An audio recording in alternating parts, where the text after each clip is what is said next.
bro, I already know you wanted the hardship. $2,200 is half. I'm dying! Needless to say, the city of Chicago had a new truck. If you can't get the boot off, they it's over with. So now, I done left the job and I don't have a means of transportation. So I got me a little pie over there, right off of 84th of May, and the rent was actually $1,100. Now I'm getting little bookings off of the videos, but not enough for me to be able to sustain them. And I remember I'm sitting in the crib with my now 8-year-old at the time, and I get a ring at the doorbell. And I look out the window, and this is sheriff putting a slice of the paper in the, I already knew what that was. So immediately after, I collect my belongings and got up out of there before they removed them and put them on the curb, you feel me? So now, Pete, I don't have a car anymore, and I don't have a crib no more either. So now, at this point, I'm like, I done made a mistake. I done made a mistake, I need to go back. But how am I gonna go back in there when they said they're supposed to see me on TV? I'm coming in there trying to get another job, and then I got my oldest baby, Brazil Marie. She's my biggest fan. So I'm letting her down by going back to work too. So I had 3 baby moms at the time, I think I only had 2. And it happens. I hit Brazil Marie mama up. I'm like, gee, I need shelter, you feel me? So she let me bump for her, you know what I'm saying? And just being in those tight situations, they put a fire. They put a fire up under me. And that was 2018. Wow. 2018 is when I was borderline homeless. 6 years later. And then, so that year, tight. And that year, I dropped a lot of classes that year. I'm dropping them back to back, trying to get my own apartment. Because, you know, Brazil mama, she cool, but she looking through my mail and all that, like, checking my pants pockets. What's to you, G? But I'm like, I gotta get up out of here, because the whole time, Bettis can't be choosy. I'm under her roof, you feel me? So ain't too much I can say. November 2018, come out and put in so much work, I get my first big YouTube check for $14K. And I remember when it dropped in my account, I thought it was a mistake. My hands were shaking.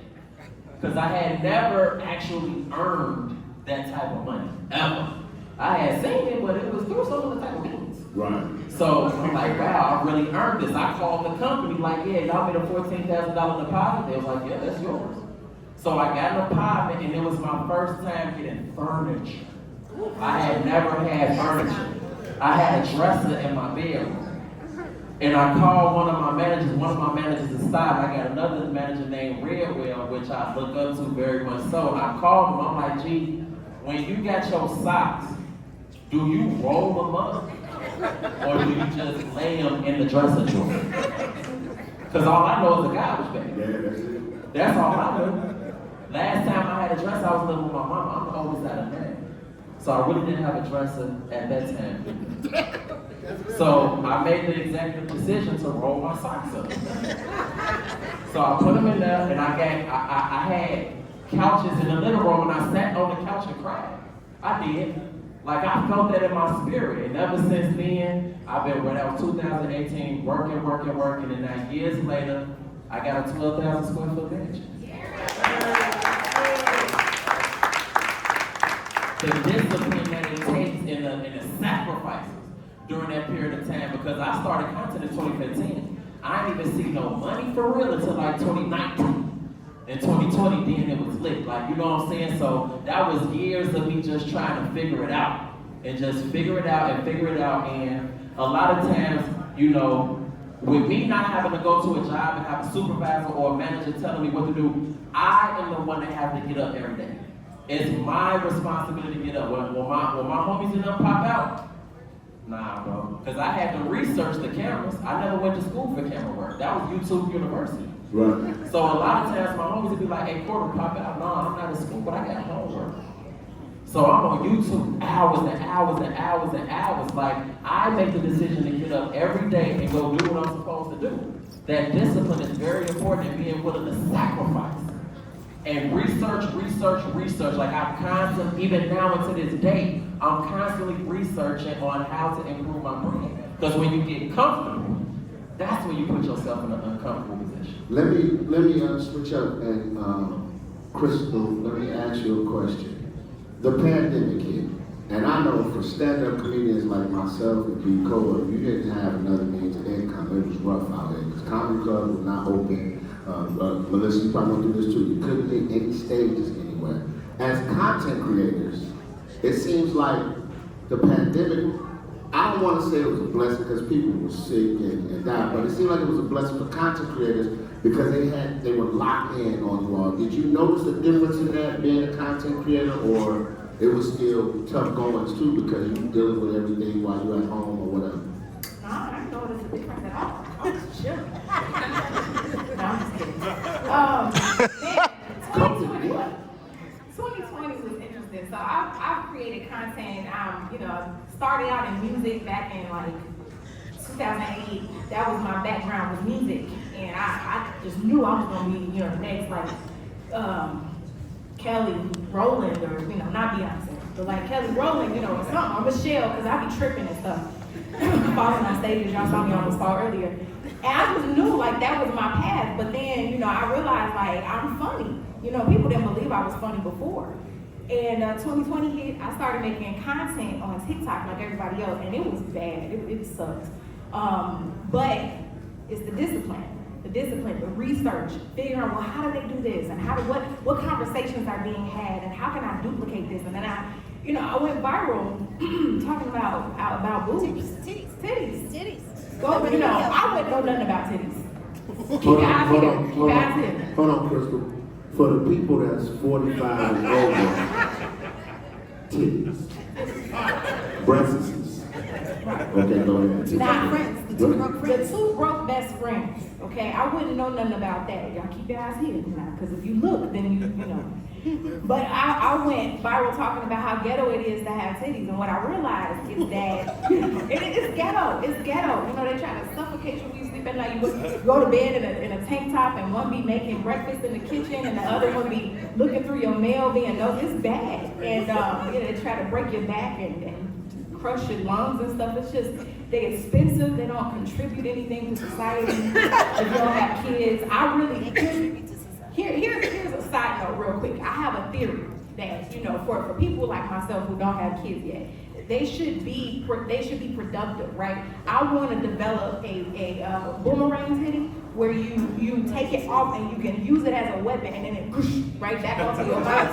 So if there's any inventors in the room that we can talk about that, because I want them to like earn their keep or something. But anyway, I would do, what I'm saying? I wanted to I started making content, and really, you're absolutely right.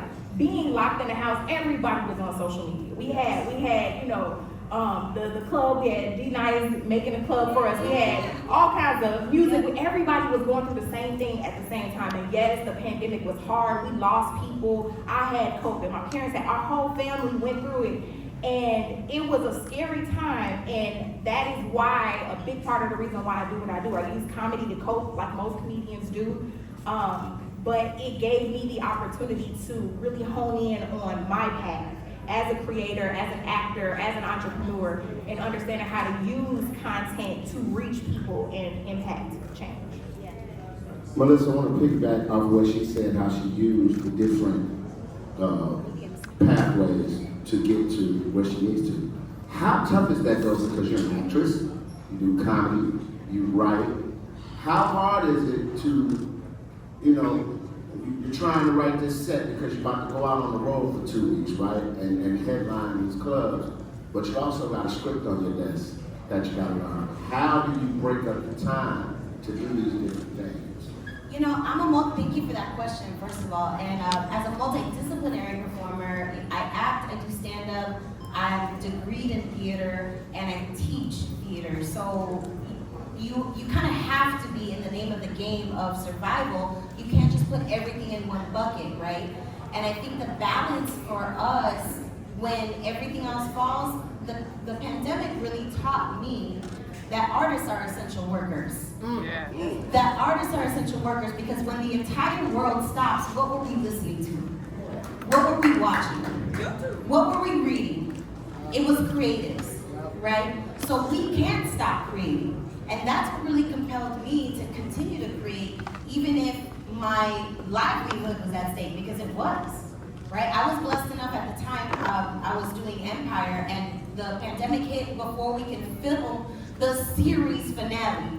So we couldn't even film that, and we just had to pause everything. And I was doing stand-up as well, but I created a dating show out of my living room, 50 Blind Dates with DuPrey, where my friends set me up on a dating app, on a Zoom.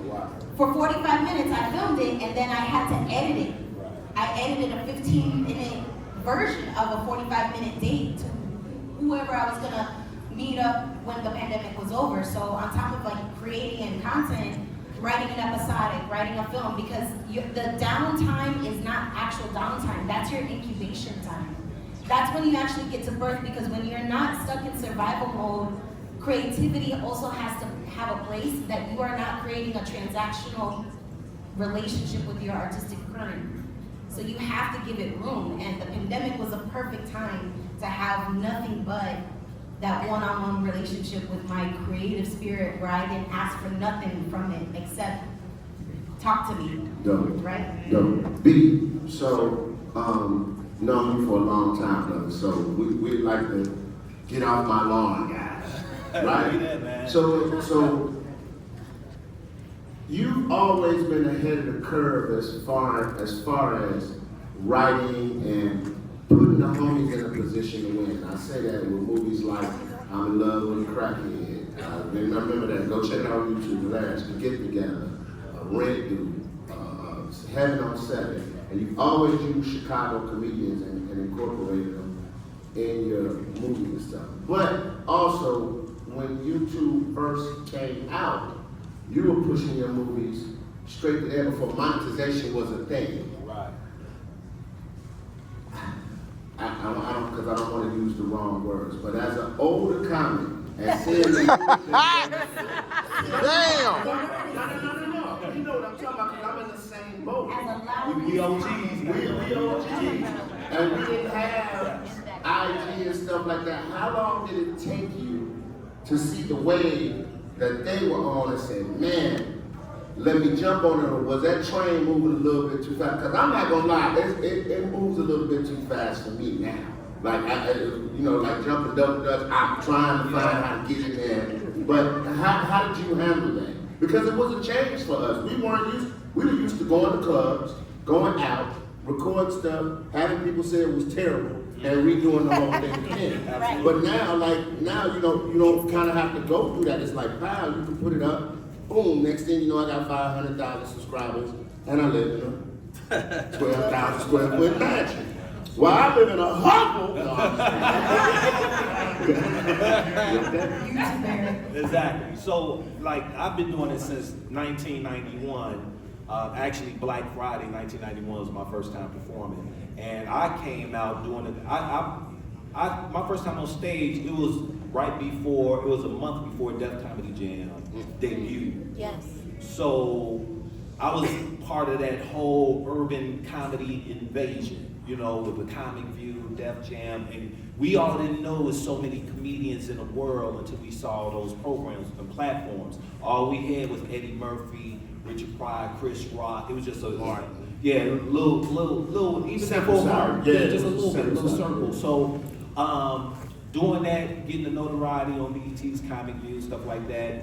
This was pre-social media, the whole nine. Getting on that television was really a challenge, and then to succeed in that was huge, because everybody couldn't go all at once in droves. As everyone has opportunities now with social media, you have your own network in your hand right there. Go ahead and utilize it. I commend all these creators here for everything they do. I've seen all your work, and like you said, as you mentioned titties, and you mentioned the boomerang titty. It made me go right to my favorite movie, Boomerang. Like, I think that's a nipple because I'm drooling. That was one of my favorite lines in that movie. That's why I thought you was mentioning like the boomerang titty. I'm like, yeah, that's a nipple because I'm drooling. So But yeah, so doing that transitioning into films and everything, because I was one of the first ones to go off to Hollywood, because I've watched all the comedians come into the game. When I started in 1991, I watched Damon come into the game, Deion Cole come into the game, Leon come into the game, Corey Ogle, everybody, Lil Rel. So the whole thing is like, I'm a student of Robert Townsend and Keenan Ivory Wayans. And I always wanted to just create platforms and just get the talent and put it on, like, yo, we don't have to leave Chicago, go to Hollywood. I've been out there, I see how it is out there. We can do it right here at home. And that's what made me want to create my first short film, I'm in Love with a Crackhead. It is available on YouTube, just put I'm in Love with a Crackhead. And that was based off your joke about the picture. It was a joke that I've done on BET's Comic View that became my signature piece. It was actually a comedic poem. So I made it into a short film. One of my guys who I came out of high school with, Percival Julian High School, he was always walked around with a camera. He always had a camera around. I was like, yo, let's do something. And I gave him his first director's job with I'm in Love with a Crackhead, and that's Cootie Simmons, if you all know Cootie. That's why Cootie didn't do the second film with me, Get Together, because he went off with Kanye and did his thing, man. So that was me though, just always wanted to just, you know, I had an eye for talent, and I just always wanted to just create platforms, such as you and I. We was part of the first, the sketch comedy troupe here in Chicago called Forgotten City. I do not want these people. And we was the first black comedy troupe. Yeah, we was the first black comedy troupe to perform in Second City in the Skybox Theater. But I will say this. That was one of the highest moments in my comedy career to work with brothers like him, Deion Cole, Alex Ortiz, Philip Biden K, Shay Shay. But when I say also, it was one of the most heartbreaking moments of my career. You ever been so close to something where you like, man, it's right here, the writing's on the wall, we gone. We've gone. We talking about late 90s, early 2000s. And that's when Hollywood execs was checking us out. We've gone. Brillston and Gray. Brillston and Gray. Yeah. Peter Safran, true story real quick, because I know we don't have much time. Peter Safran, working with us, like, I love y'all guys. We went to go do, P. Diddy. He was puffy at the time. He was puffy at No the Diddy, time. but yeah. And we didn't know nothing about the freak party. But somehow we escaped, man. We beat the odds. So, he was having these auditions. Because he was looking for, he had a time. Well, he had his time. He I know it sounds crazy. It's crazy. But we was An audition is when you go see someone live for the youth. Right. That's an audition. Actually, They used to go they see have them to- on stage. We all had our clothes on and we a lot of people there. But he saw our show and got up and left. We thought we had pissed him off. But Peter Safran was like, he said, you don't have to see nothing else. So technically, our show was supposed to be on TV in place of Making the Band. Exactly. Now let that sink in. Exactly. Oh my God. Making the Band. You know how many of those they did, right? Forgotten City was supposed to be what Making the Band was. But you know, like I said, I cry about it, but in hindsight, when I see everything that's going on right now, maybe I didn't want it. I want to get the cheesecake. So, you know, we wouldn't be thinking about putting that content on YouTube. YouTube and even social media has taken the idea of comedy, and we got 1-minute comics on social media that can't hold 30 minutes on stage. Oh my God, you said it, because when we said we hate it, I'm just like, it's a different ballgame. It's a different ballgame, but to be fair, the content that you were creating was the precursor to that, but we still wouldn't, I put myself in like right in the middle of that. We wouldn't be putting our comedy up on YouTube right away like most of these people are, because it took time to work in the room. It took a lot of collaboration. We wrote our shit, and it was an artistic craft. But now that, you know, these people are just going up and going right on Instagram and making stand-up comics of themselves. Yeah, a lot It's of not the same comedians culture. today are doing more crowd work than material now. So when you see a lot of comedians, they're basically crowd working, like Right. doing a lot of improvisation and A stuff. whole Netflix special on I that. want my social media influencers right here. How do you go about, because I know you get it every day, let's collab. let's collab. What do Korprate and Cristal, and Cristal, I want the ladies to go first. How do you go about collabing with somebody and you say, hey, look, I'm doing this over here? How do you not get labeled a hater? You know what I'm saying? Because I'm pretty sure people ask you all the time, you're like, no, Korprate, you can't do a skit with me. Like, nah, man, you got 3 followers. And listen, I'm going to be honest. I come from, see, this is the reality of the game that people do not like, right? When you get a brand, and your brand is at a certain level, I learned this from Steve Harvey. I ain't learned much from him, but I learned this. He said, I have 2 prices that I do my show for free and what I charge. There's no in the middle because of my brand. If I start taking less than what I charge, now everybody coming to me sideways. When I've set a standard, you set a standard. So we ain't saying that somebody can't help you, but you gotta also understand, just like a relationship, how people ask, what are you bringing to the table? Why should I collab with you? What's gonna help my brand, and also I can help your brand. It's give and take, not take. I'm just gonna be 100% honest. People have called me, asked me to do shows. Yeah, I need you to do an hour, about an hour, 15 minutes. I got $250. All right. No, it's not gonna happen. But then you get called a hater because you understand your value. So I really want to ask y'all, because I know y'all go through it. I know people see the numbers. They see 548, they see 1 million. Hey, can we collab? So how do you deal with that? So, in its truest and purest form as a Chicago creative, right? We hustlers, like Chicago natives in the room. Yeah! And I think that's the thing that people don't understand. You know, you got your New York, you got your Atlanta, you got your Hollywood, but nobody hustles in the creative industry like Chicago natives. And so I'm the type of person, I'm always down to collab. I'm always, let's do this, let's do that. And I don't care. I go to people when I see them, whether they have a huge following or a small following, if I like what they're doing, I say, how can I serve you? I don't go saying, hey, let me be in front of your camera, because you don't know me like that. How can I serve you? How can I add value to what you're doing? I'll hold your camera, I'll do all of that. When people approach me, I look at it in that same aspect. I'm not looking at the following, I look at the potential. I look at the heart, I look at the impact that you're trying to make. There are a lot of people who are out there who have bad character and they're trying to chase clout. I don't need that around me. I don't care how much money you got, people come up, oh yeah, you know, I got all of this. Well, if it's bad character, you're gonna corrupt my good company, and my brand is worth more than that. Now, I will say that because in this industry, a lot of times it's about paying dues. So there's plenty of free work that I've been doing. And I've been working hard. Anybody who knows me knows that I have a good reputation because I believe in having good character, and I am no stranger to hard work. That name that's out there, Luster Product, that's my family. We've been in this city for decades upon decades, so I'm no stranger to hard work. Young people make pink oil. I am with a celebrity. You know what I'm saying? You can smell the pink oil, and shout out to East Stations, which is my family's company, East Stations and Naked Body Stations. But yes, Freddie Luster is my uncle. He started Luster. See, she don't rep that. She don't rep that. I don't come in the room with that. Nope. I don't come in the room with that, but that I know who I am. Yeah. And so when people come to me, I'm no stranger to hard work. I'm no stranger to giving chances, but it's about character. And if attitude is bad, if you know what I'm saying, because that's always gonna corrupt the good company. So I look at those things.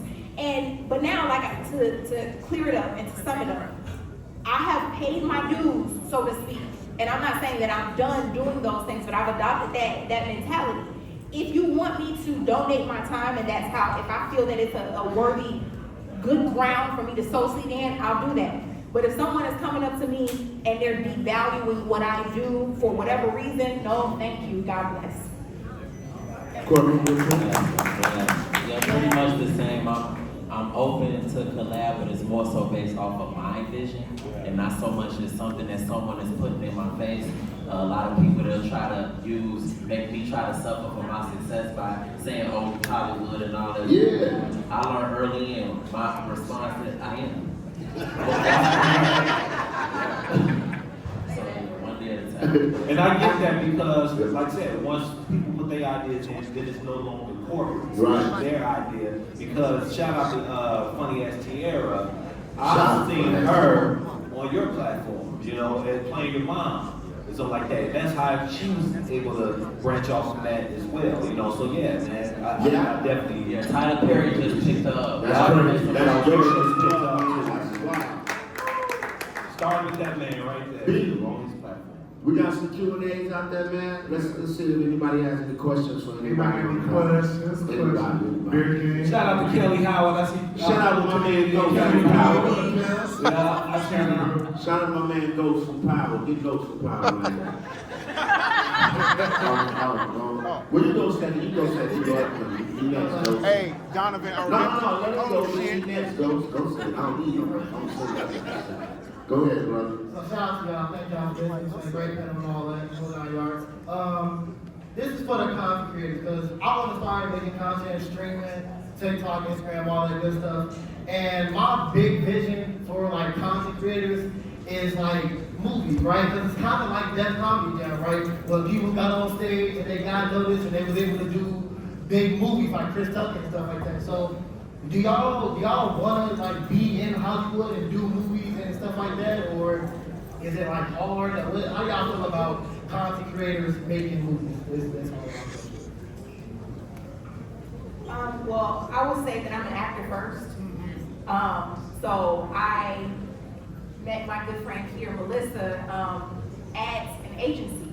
I started acting before I started doing content. Content found me, but it's all content. It's all acting. It's all character work and development. And so I absolutely believe that pretty much any actor can be a content creator because films are content. Yeah. Not every content creator can be an actor though, just like not every creator, comedian can hold their own on stand-up. I have done stand-up before and it is hard and scary, but I ain't no punk now. I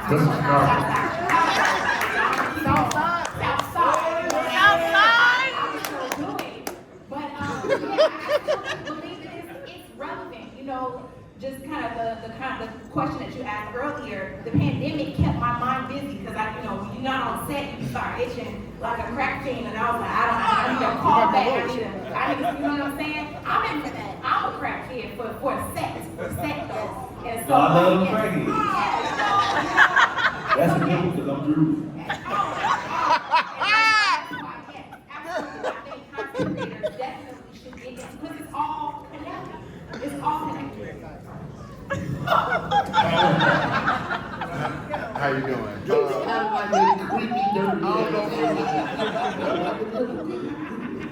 Korprate, I don't know if you remember me. Central State, about 20 years ago.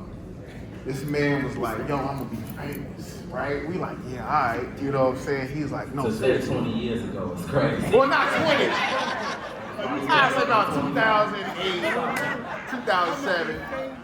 But he used to work in IT, right? And he was like, yo, I'm gonna be famous. And I'm on the computer and I'm like, all right, man. He's like, no, seriously, I'm gonna move back to Chicago and I'm gonna be famous. And he did it. I'm so proud of you, bro. I'm so proud of you. I got a little nervous there for a minute when you started running down there. I just want you to know that. I'm back, son. And for me, before social media, my motivation to do films was because, not just because I had these friends of great talent, but it was also the rejection of Hollywood for me. Auditions I was going on. But what was the last straw for me when I auditioned for Barbershop? It was in my town. I was like, yo, going for the audition. And actually, me and Dion Cole auditioned together as the guys who stole the ATM. And that role went to Lamar Tate and Anthony Anderson. So that worked there. I was like, you know what? I'm about to start doing my own films. I want to do I'm a Love and Crackhead. Then I also did a get together, which is on celebrating its 20th year anniversary. Wow. I did that. Starring myself, starring actress Tiffany J. Curtis over there. You all may know Tiffany from the show Awakening on that. So yeah, she's starring in the movie with me as well. So we're celebrating 20th year anniversary this year, screening at Harold Washington Culture Center September 20th. Just want to put that cheap plug. I didn't know that about Barbershop, dog. I didn't know you had an audition for that part. Yeah, me and Dion, we auditioned together. Shout out to Sharon King. Yeah, because I auditioned for my baby. So So, I don't know about that struggle. I'm sorry to hear that. Because I made it.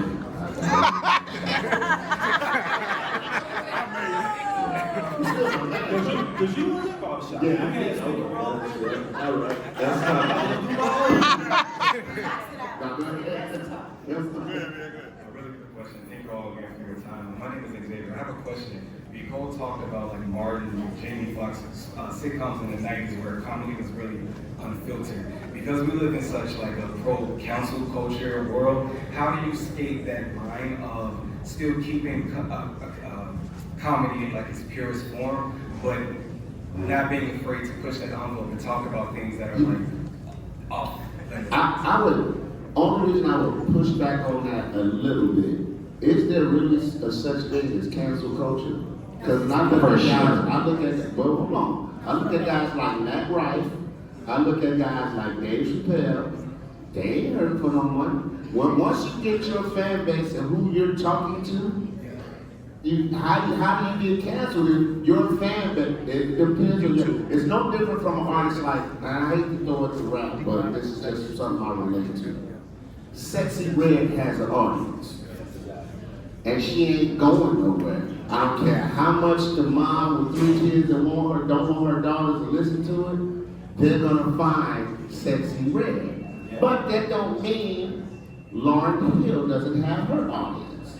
So I think sometimes I used to get on that all the time too, be scared, write a joke, be scared to say it, because I think, oh, this, that, and the other. But if you got a fan base that follows you, you can do Look at our that. comedy brother, Corey Holcomb, bro. Yeah, Corey Holcomb, 5150. He ain't got canceled.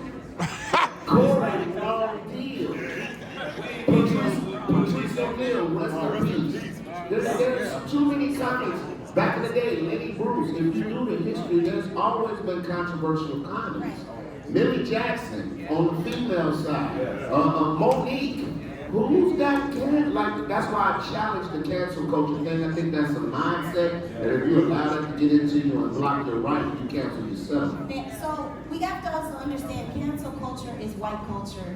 Black culture is about accountability. That comes from black feminism. Say that again, please. Cancel culture comes from white culture. Accountability comes from black feminism. So cancel culture has always been coerced and co-opted from the Me Too movement by white women that was created by black women. So we have to first understand that cancel culture isn't real.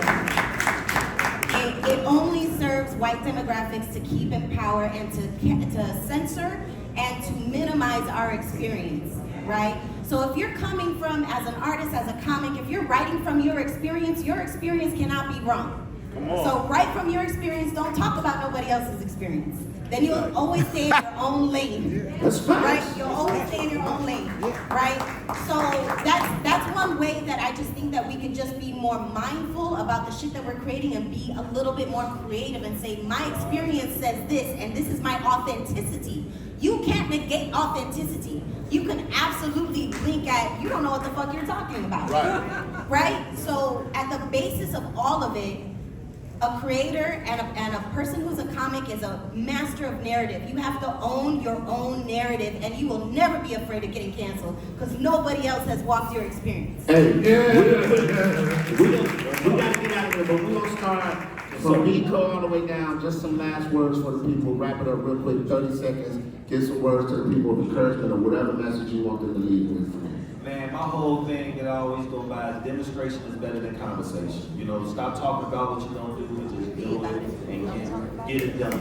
And that's the best advice I can give anybody. Just get it done. Get her done. Yeah, get it done. Melissa, Sorry, what was the question? whatever you want to give the people before we leave, 30 seconds. You know, I'm gonna say this, pour into yourself, whatever calls you, whatever you're passionate about, and at the same time, make room for that creativity, right? The creativity that serves no other purpose but your own joy. Cooking is creative, writing is creative, poetry is creative. Everybody is the thing that they seek out to do. So if you want to do a couple of other things all at the same time, do it all, but do it because it's passion and because you want nothing else from it but to expand your own artistry. Thanks. Yes, When in doubt, titties.